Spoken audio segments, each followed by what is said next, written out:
I'm going to start with a question for each panelist to introduce sort of why they're here and how they think they can add value to your day. As a general arc of today's panel, we'll focus on the sales funnel and cycle and how you can better leverage digital tools to bring customers to you, to engage those customers and convert them into business. So I'll start today with Preston. Preston joins us. I'd like to ask Preston, essentially, what should be the audience's goal for using social media? Why do you use social media to engage your network? And why is it important that everyone else is here to listen to this panel? Yeah, so I think that there's really two things, and it really depends on your objective. You know, you have marketing, which I think is the end goal is measurable, immediate ROI revenue. The second is branding. So depending on what my objective is going to impact what I really do. I believe that as, because I'm an independent agency owner as well, I believe that the goal is obviously you have to be profitable, you have to make more money than you're spending. That's really the name of the game. So you have to really tie those together and do both. But really, I think lead generation in itself is kind of a misnomer because most agents actually don't have a lead problem. They think they do. They think they need leads, but what they lack is processes, systems. And you find a lot of people that come to us, they'll talk to us about lead generation and they expect us to fill a hole, and we don't. Leads don't fill a hole. It amplifies what's already there. So if you have poor systems, if there's inefficiencies, things like that, we amplify that, right? So leads will actually just pour gas on a fire, on a burning building. Whereas if you have good systems, good processes, now you're going to see an amplification in those results. So I think the end goal should be about, obviously how do we get revenue, but you can't just do that because that's the short game. And I think now more, especially with consolidation in the industry, now more than ever, the long game has to be played, or else you're just going to be bought. So yeah, I mean, to answer the question, that's a short answer. Well, welcome to the panel. I'm going to pass it next to Brendan. A lot of folks have heard of LinkedIn, where you're talking about Facebook, using Instagram, all of these social media outlets. Quora, which you serve as a head of partnerships of, is another resource that folks in the room can use to really better know their customer and the questions their customers might be asking. I'm curious, if no one knows about Quora, maybe you could give us a little bit of background on why you think it's so important that people know about it. Yeah, absolutely. Thanks for having me. I guess, can I get a quick show of hands? How many people know what Quora is? I assumed, okay, my goodness. How many people have a Quora profile? Okay, we can do better. So Quora is, we refer to it internally as a knowledge marketplace, but in layman's, it's essentially a question and answer, the world's largest question and answer platform. 300 million monthly active users we reached a couple months ago and growing really quickly. And essentially, it is exactly what it sounds like. People are coming to Quora to get a question, to get an answer to a question, and it's really not focused on any one specific vertical. Although insurance is one that we have a lot of content in. So you could think of anything that people are typing into Google. Quora will very likely show up as one of the top results. So if you think of intent and in your funnel or whatever marketing objectives that you're focused on, we are a very intent-driven platform. And think of the questions that your potential customers are asking online, and they're looking for answers from experts on Quora. So Quora, essentially, you have a profile, you have expertise in a specific industry. And if we're doing a really good job, we're going to route the best questions to the people who we think have the best answers, and those people are domain experts. Now we're not Facebook, we're not Twitter, we're more of an emerging channel, but our traffic is very high. We can 300 million monthly active users, close to 2 billion page views a month. I think you have the opportunity to own some of these categories, one being insurance, as a domain expert.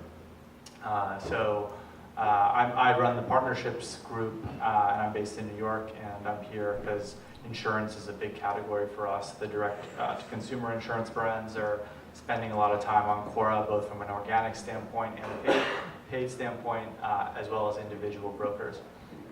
So I want to move down the line to Jeff. And Jeff, I know the folks here are engaged enough to be aware that there are resources for them like Quora. How do we get more information into the hands of folks who are looking for those resources to help them tactically actually execute on some of their strategies? Yeah, so I think the first thing you have to do is appreciate that you can't change where consumers go. You have to enable where they do go. So you have to win on the winners. Quora is an emerging platform based on the fact that it's question and answers. People want to do research. They also want a variety of answers.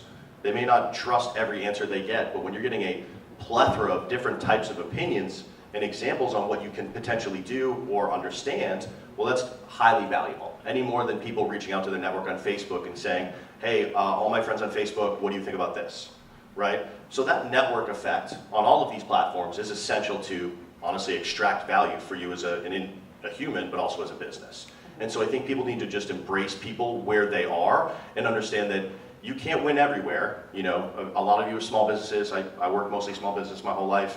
You have to make sure that you're attacking the market in an area that you can win, that you have an advantage in. And that's a combination of being early on a platform, you know, producing content that will resonate on a certain platform, or honestly just tactically targeting people and engaging in conversations on Twitter based on keywords. But you really have to remember one thing: you're not going to change consumer behavior. If anything, it's only going further to what people want. Tanuj, I want to bring you into the conversation. You're with Eulerity. You bring a perspective like mine, very focused on the mathematical sort of quantification of this value. We can talk all day about use this platform for this purpose, for that benefit, but how do we bring numbers to bear, and what does your work at Eulerity really do to sort of quantify the value? Sure. So my name is Tanuj Joshi. I'm the CEO, founder of Eulerity. So we are a self-serve artificial intelligence platform for people who are intimidated by advertising. For a show of hands, how many people know the word CPM really means in advertising? That's the problem, that one. CPM was the founding pillar of advertising, conversion tracking. Anybody? So that's where the advertising fails us, because all these platforms like Facebook, Google AdWords, the Pinterest, ad buying platforms are built on terms which are not familiar to the common person. Think about it this way: every time you're about to fly, we tell you, here's a 747 panel, go learn flying, and then you can go from point A to point B. So Eulerity, what it does is that it helps you understand the tasks which are artificially intelligent and lets you automate those. You should be creating content as the people who are the best suited to do so in your insurance field. There are repeatable tasks there, like which channel is working the best, which not to turn, when not to turn. Those should be automated. Your audience profiles, they should be automated. Your job is to create the best message for your consumer, for your customer. Get the picture, get the slogan. But there are 9,600 other tasks which can be automated, and they should be, but we're living in a world which they are not. So that's the next wave that is coming. You know, you see Wealthfront, Betterment. People aware of Wealthfront and Betterment as the investing platforms?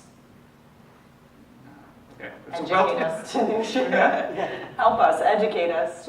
So Merrill Lynch Wealth Management, Fidelity, all these wealth management platforms, they had a minimum ticket size of $50,000 per month, and then came along these two startups, Betterment and Wealthfront, and they were taking micro payments or $500 investment value and automating trading for you. They just took your dollar amount and wanted to know your goal, and then they invested on behalf of you. They're $2 billion startups now, and Goldman Sachs now owns, I think, Betterment or Wealthfront, one of those. And so that wave is coming. The repeatable tasks of identifying your thing, changing your bids, all of those things, they need to be automated. And so is with the audience. Yeah, I like to call it high tech and high touch. So if you're going to use technology, at least make those touches very valuable. I think, Brendan, I'd like to ask you, so when we think about the sales funnel, right, we start at the very beginning, really identifying who is our customer so that we can target marketing to them. Can you help us sort of clarify ways in which Quora can be used to figure out, or in general, the folks in the audience can have very discrete strategies to identify their customer, bring more folks into the sales funnel? Yeah, absolutely. I mean, I think if you think of the funnel for insurance, it's a long one. But there's a lot of different life events that are occurring when people are thinking about buying insurance. So what we tell our clients a lot is essentially, what are your customers typing into Google to try to find information about? And then they're going to get results on Google. Essentially, the same conversations are happening on Quora. We are the largest Q&A platform. So you can get a list of questions that are happening within your specific niche on Quora, as well as find suggested questions that are similar to those questions. So we allow you to engage those audiences that are asking those questions. We allow you to engage with the people who are answering those questions and are the experts in those industries. And this is all for free. And then, over time, as you get familiar with the platform, there are paid products to drive distribution. But I guess the short answer is focus on the intent of what are the questions that people are asking at the top of the funnel. When they're figuring out what type of insurance they want to buy, or researching different brands or different prices. Like, what are the questions that they're asking? So the world is your oyster. Let's boil that down to some discrete things that folks should be paying attention to. What types of questions do you see as most important? And Tanuj, I'd love to bring you into the conversation as well to talk about how do we then build and digitize a customer profile to go get those customers. So maybe you could start, Brendan, with what questions do you think are most important, and bring you in on the conversation. Yeah, absolutely. I mean, I think for us, a lot of insurers they're moving homes, and they're thinking about what is the best time to sell my home because of the current economic situation. Should I wait until a certain time? Are interest rates going down? So those are a lot of the questions that insurers across different verticals are focusing on, that we see, and building really big audience segments that way. And it's working out really well. I think they're able to find a good niche audience that's high intent from that.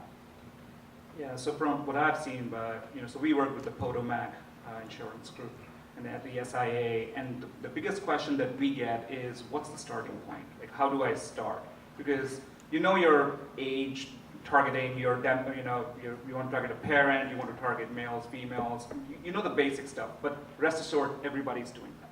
But more than that, every platform does targeting differently. Facebook does it through interest, likes, and groups. Google does it through keywords. Some other platform does it through third way. So as these platforms keep increasing, just to protect themselves or distinguish themselves from the other one, they have to come up with a different way for you to target the audiences. And that's the biggest thing that we get is Pinterest goes through pins. Facebook, or Instagram goes through hashtags, or Twitter goes through hashtags. So what's the best way to, your customer, it's like better than anybody else. How do you translate it to the digital world? And do you have to personally go through each digital platform to say, I want to upload this audience, I want to target this audience? So that's where I think technology can help you, is that it can translate what you have as your customer profile and then go, okay, this looks like this on Twitter, this looks like this on Facebook, so. And that is dynamically changing. Not only the platforms, their algorithms are dynamically changing, but people in their lives are dynamically changing as well. Yeah, absolutely, right? So that's where the machines come in, right? Because as somebody early in the day was saying, Gary was experimenting with long form content on LinkedIn, it works better, but he had to go through individual experiments to find out, but that's Gary Vee, right? He has VaynerMedia at his disposal to do those experiments, but I'm sure you guys don't. So you guys don't want to waste like $10,000 and say, oh, I have now nailed Instagram's algorithm, which can change probably in 2 days. So Just to add tactically for the room, I think based on everyone's kind of answers on a few of the questions, you don't have to win on all the platforms either, right? Start with the basics. There's a lot of free information. Choose something that's going to work for your business. You're potentially going to be highly localized. Understand where there's a potential competitive advantage, where in that local market, if you research on the 4 or 5 platforms that you're thinking about going on, are your competitors there or are they not there? And if they're there, are their executions poor? Do they have poor content? Where can you capitalize and win? So understanding that you can really start on the basics, it doesn't have to be extremely expensive. You can spend hundreds of dollars a month and have a great impact on your business. But understanding that tactically you have to research, start, and do learn, because it is a lot of testing. There's a lot of different things, but can have monumental impacts on your business. Both short-term revenue, but also long-term brand interest as well. Because you're also going to be in the same market. Most likely a lot of you are operating regionally, or in a smaller market, or specific offerings, or you have a specific call out and feature of differentiation. You need to make sure you're exploiting that to the absolute maximum yield for your business. And therefore you need to think about tactically what are those things that you have advantages on, and how do you capitalize on the 3 or 4 opportunities sitting in front of you. And Jeff, we're talking a lot about top of the funnel. So how do you find customers? You talked about geographic or industry sort of specific strategies. Once they're in the funnel, you've got many opportunities for insurance to upsell them on more products. Certainly when the time comes to renew, there are moments that we need to be continuously engaging. Perhaps you could talk a little bit about how to refine the message to continuously keep that customer as your customer. Yeah, so I think first, you always want to start out with the right brand feel and reputation. So if you establish a relationship with a customer in the right manner, whether that's through free education, whether it's through an advertisement or anything in between, you want to hold a consistent brand feel and tone, right? So whatever that is for you, you need to make sure that you're living and breathing that every day throughout your process of that user journey. And that can be years. You want to establish a relationship because that's LTV. It's the greatest thing you can have in the world in regards to your customers. And so first thing I would say is you better have a process of engagement around how you talk to your customers, how you communicate with them, and what is their choice of communication. I was talking on one of the other panels earlier, and this is relevant to every vertical. Chatbot integrations are a really interesting thing for a lot of the people in this conference, because when you're talking about scale of a human, it's one of the few things that can have a one-to-one connection in the communication actually predominantly dominating the world right now, which is chat, right, text, and then you can actually engage, garner information, and service them at the same time. And that's not you. You can do it with multiple people at the same time. So thinking about simple technologies that can scale your business, have an impact, and actually increase your relationship is essential. And that might be as simple as, okay, my policy is going to be up in the next month. Are you auto-creating emails through Process and Salesforce or whatever CRM you're using? And then, or are you doing that in a chatbot integration? And are you segmenting your audience between age gaps, between how they like to communicate? Because I will tell you, relationship dynamics are predicated on how you'd like to talk to someone. Right? Because that preferred client profile means nothing. There's no data set that you can pull from that. You can't make a sale off of a preferred line client. That's kind of a no-brainer. And so you bring them in, and you have to really, okay, well, who do we want to go after? Because if you go broad market, you're going to lose most of the time, which is what most agents do, because they don't want to turn business away, because God forbid. So, it's like you have to define who your actual market is. If it's I know some incredible high-risk agents that turn away preferred business. It'd blow your mind. But that's what they do because they make a lot of money at it. So, if you identify your actual sector that not only are you most knowledgeable about, but you're most competitive about, you can speak more specifically to that audience. And if it is the preferred audience, which that's fine if it is, because statistically, yeah, they have better retention, you're going to have more policies per household. There's a lot of reasons why you would want to do that. I understand that's a great market for some people.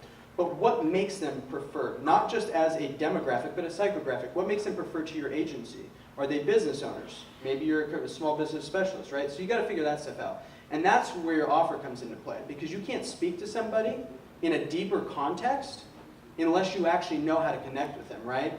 And so if you look at this from like a 5 levels of market awareness, people have, it's technically called the 5 levels of market sophistication. Most people are unaware that they have a pain, okay? And we'll talk about it in a pain perspective. Most people are unaware that they have a pain. And then above that, there's pain, there's pain aware, problem aware. They understand they have a problem, but they don't know the solution, they don't know the product, right? So that's the second level. Third level is now they're solution aware. They know that there's a problem and they know that there could be solutions, right? So maybe like Brendan said, maybe they're moving, right? And this is a pain for them. Are we going to a good school district? Are interest rates good? Like these are real problems, real humans really experience, right? Like they want to make sure that they're raising their family in a good environment. So when you can think about that, okay, well now they're problem aware. So now they're solution aware. They're looking at school districts. They're looking at neighborhoods, right? So that now they're right. So you can even look into your own business. Now they're probably comparing companies at some level. We default to price in our industry, I feel, because we, at large, don't offer more than that. We think we do because we have all these things, but we don't communicate it. It's important to communicate that because there's a ton of things you do for your client that you probably undersell. And so you default to price because, well, you want to win. So it's like if you actually communicate your message, you get them solution aware, you get them then product aware to your actual brand, which is the next level. Then eventually you'll sell them and they'll become what's called the most aware, that's essentially a loyal raving fan that starts to refer business, which is the ideal market. The problem with this, and the reason I go over the 5 levels of market sophistication, why it's crucial for you to really understand where your buyer is at in that. Okay, funnel aside, what is their awareness level of your product? Most people speak to the consumer like they're solution or product aware when they're actually unaware or problem aware. And if they don't know that they have a pain, you can't sell them a pill to cure it. And so that's really important, is you have to communicate to the intellectual level that they're at on their journey.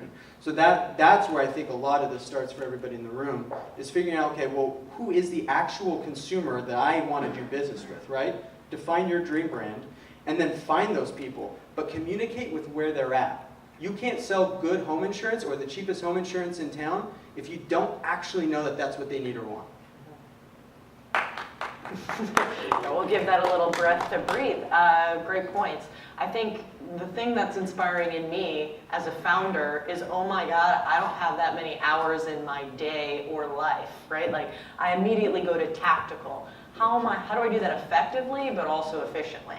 So I think for this audience that kind of gets a sales funnel is actively every day going out trying to get to the end goal of converting these customers, is what metrics does the panel use to judge, am I being efficient in my time and use of my time to achieve my end goal?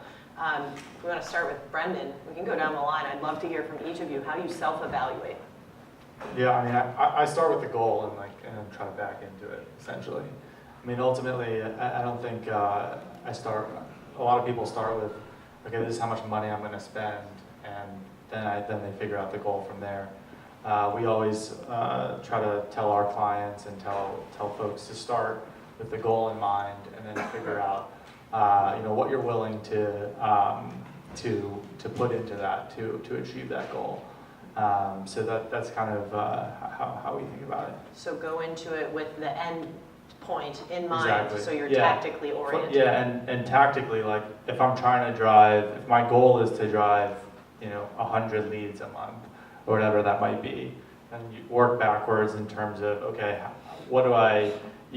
there's all this data in the world on all these platforms for, what the impressions cost, what the potential click-through rates are going to be, what the potential conversion rates are going to be, and you can have a couple easy models, and this could take literally 20 minutes in a quick Excel sheet, and then you could figure out what do you have that you could spend to try to achieve that, and what's realistic, and that's kind of how I work back into the goal. Yeah, and I actually like what Brendan said there. I think it's really important because marketing and advertising is a war that you will almost always lose if you're on the retreat.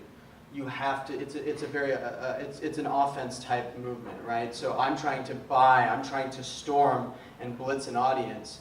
I want to acquire this audience. It's no different than like conquering lands as far as I'm concerned.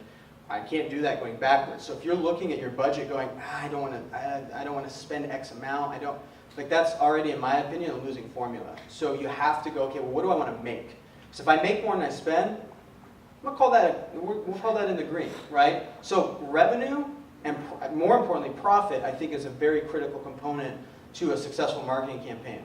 And the reason that I say that is I think that there's an incredible amount of vanity metrics that people get hung up on. Do I have a good click-through rate? Do I have a good, and at what level? Are they clicking through to the ad? Are they clicking the button versus the picture? And yeah, that's all cute. And I'm not going to say it doesn't apply, because you can refine at every layer. But I know plenty of people that are getting a 1% click-through when they should get a 3% click-through, but they're just bona fide, they have hustler in their blood, and they get on that phone and they close everything that gets in front of them. They're going to do much better than the guy who's getting a 5% click-through and can't close a door. So attach every measure to Profit. some dollar value. If you're not making profit, reevaluate what you're doing. How many of you have an online profile where you capture leads? Where you have like a lead form on the internet? I'm assuming all of you or some of you. Have you heard about the tool Google Analytics? Yes. I would seriously encourage everybody. It's a free tool by Google. It helps you. It helps you evaluate the traffic coming to your website, and it helps you which source is coming, who is filling the form, and that's a good tool for you to have on your website, and it gives you the attribution model. And understand it, it's free. There are hundreds of tutorials on YouTube or on Google's own website to understand it. And that's a tool which we use a lot to make sure that we show which channel is working for you. It can solve a lot of things. And Tanuj, I want you to go one layer deeper there. What within Google Analytics is a broad platform? Which measures do you pay attention to most? So in Google Analytics, you can basically define the success goal, right? And you can say success goal is when all the form fields are filled and they hit submit and they say, I am interested in getting a code. And you define your goal there, and you basically tie that back, saying, somebody searched me on Quora 10 minutes ago, they came to my website, and they filled the form. So in Google Analytics, you'll be able to see that this lead was generated through Quora. So I should put more of my money towards Quora, and so on and so forth. So you can define your own goal. You can say, I like people who stay on my website for more than 5 minutes. So find the people that like you before you like them. Exactly. And then put more money towards advertising channels that are bringing more such people. Wonderful. Last word.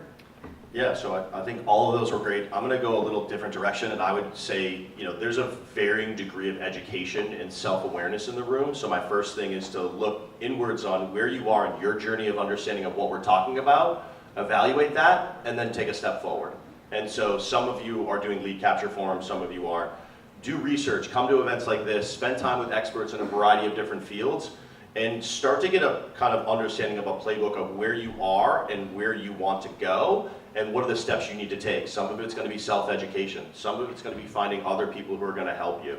Other things are going to be research on Google. It's a phenomenal tool, and there's a wealth of information for free online. But I think the biggest thing I would push is having very simple goals, be very tactically simple on what you're executing, have a couple tests that you're continuously running, and continue to grow and learn, because that's going to be the best thing on how you have impact to your business. And then the only other thing I'll leave you with is when you're having an educated hypothesis on how you're going to grow your business, you should have multiple, by the way, prioritize them based on impact. Pick the 2 or 3 things that you think are going to have monumental, simple impact on profit on your business.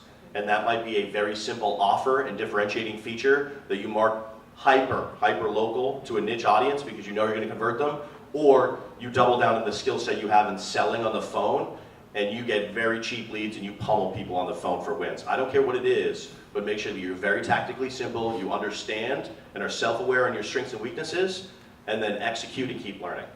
Jeff, I want to pick up on something you said before I turn it to the audience for some questions and answers.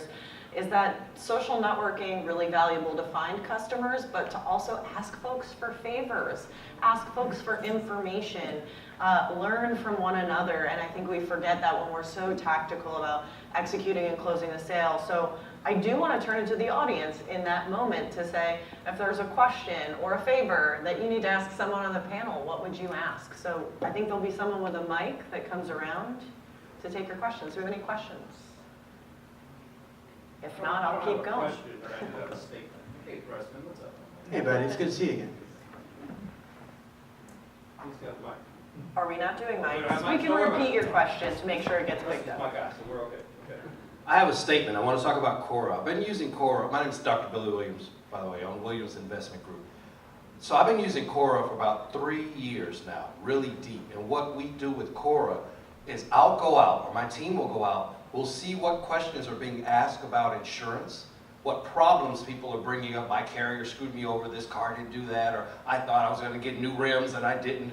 And then we build content around that question, and we actually do an FAQ on a lot of our agents. We own about 160 plus agencies around the country, and we'll do FAQs on that page. And what we found is by taking Quora, finding the problem, then doing the FAQ page, those folks are coming to that FAQ page because Google is driving them to that FAQ page to answer that question we found on Quora. You should sign that guy up as your That's great. chief marketing officer. That's good, I got a good job. Yeah, that's awesome. Thank you for sharing. There's a question behind too I want to make sure we get to. Preston's also going to be our mic I'm the runner. official runner. We can also repeat your question, make sure the mics pick up on it. My name's Diana Felice from Canada, and we're in the life insurance market. So my question is this: do you think that it's best to partner with someone that just knows all of this, or is it really worth getting into it and really becoming an expert on all of the variables that exist? We'll leave it to Preston to do a Yeah, walking. so I actually like to, I would like to look at this kind of like you go to Costco and you're hungry, okay? There's two ways that you can go about this. If you really want to spend all the time trying to get as many free samples as you can, then go for it. You'll eventually get a meal. Or you could just go buy a hot dog or a slice of pizza. So, you know, you're going to pay the price either way. You're going to pay money or you're going to pay time. Those are the two currencies that you'll have to always do this. If you don't want to pay the money, you will pay the time. That's a non-negotiable truth of all this. Nothing is free. If you want the acquisition of the customer, you're going to spend the time. You're going to spend the money if you partner with somebody. You're just going to spend it long-term instead of up-front. How do you want to do that? I mean, that's a very subjective circumstance depending on your circumstance, and I don't think that there's a specific answer. You'd have to ask more questions. And that's my opinion. You guys I have just more. want to add to that. So I think one of the things is you have to have a baseline knowledge so you don't get ripped off.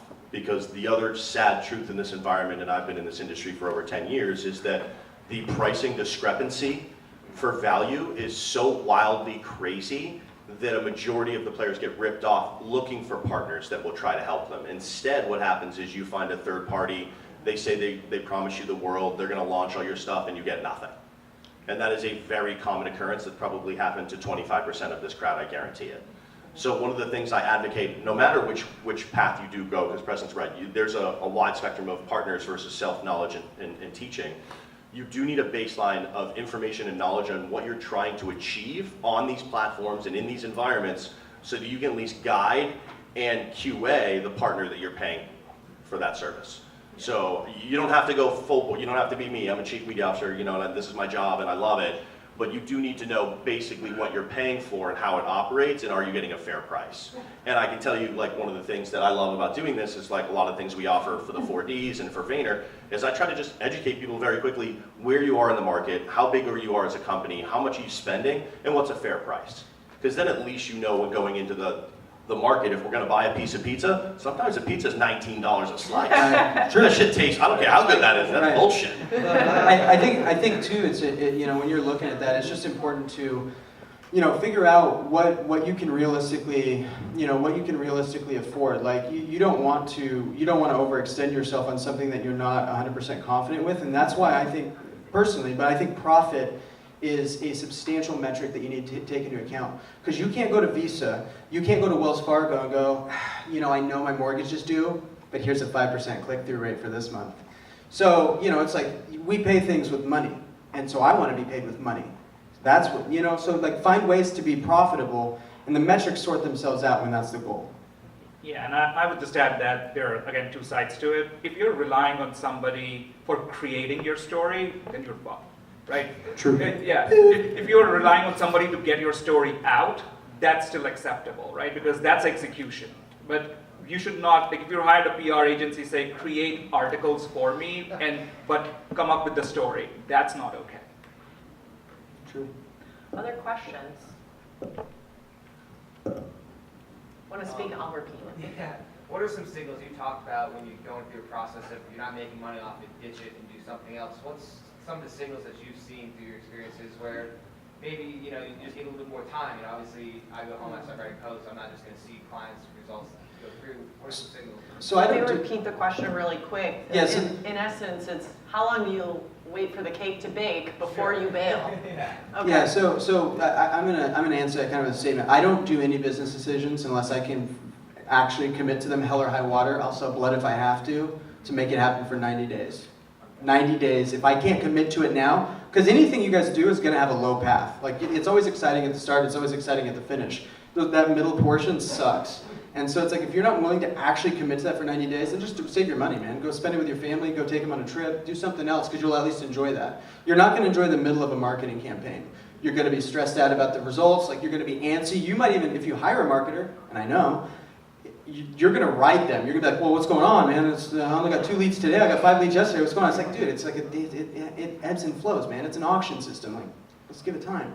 But it's like, you're gonna be in that, you're gonna be anxious. And so it's like, commit to a time window you can actually do, and if you can't, just be real, right? And then that goes back, man, to the offer. Find your brand, find the message you need to communicate, and dude, I promise you, if you start with that, the campaigns become much more easy. But if you're unprofitable in your campaigns, it's because you're speaking a message that you're out of integrity. You're really out, the things you say, the things that you do, and the actions you take, and the thoughts you have, they don't all line up. And that's where I think a lot of insurance agencies would have more profitable, campaigns if they had a message that was 100% in integrity with what they want out of life. With that, I want to just mention one concluding remark and then do a quick rapid fire question for each one of y'all. My concluding remark is really what I've learned is that this is really an art, not entertainment, right? This requires that you pay attention, put time, dedication, and interest into seeing something that's in your brain realized on paper or in your pocket. The question that I want to ask each one of you, which I think is just a fun question to know, is what percentage, if you had to say, of time do you spend on your phone, engage in social networking for business purposes versus pleasure? Are you 100% business, 0% entertainment? I think that helps the folks in the crowd feel comfortable leaving today saying, I can still watch that YouTube video for fun. I'm 101% all business. Okay. I'm 100% personal. Just 3/4 business. I love what I do, so it's both, but it's all business. It just happens to be really exciting. And I'd probably be 75% business, 25% personal. That's my aspirational goal for this year, 85-15. There you go. Well, wonderful. Thank you all for attending and enjoy the rest of the day. Awesome.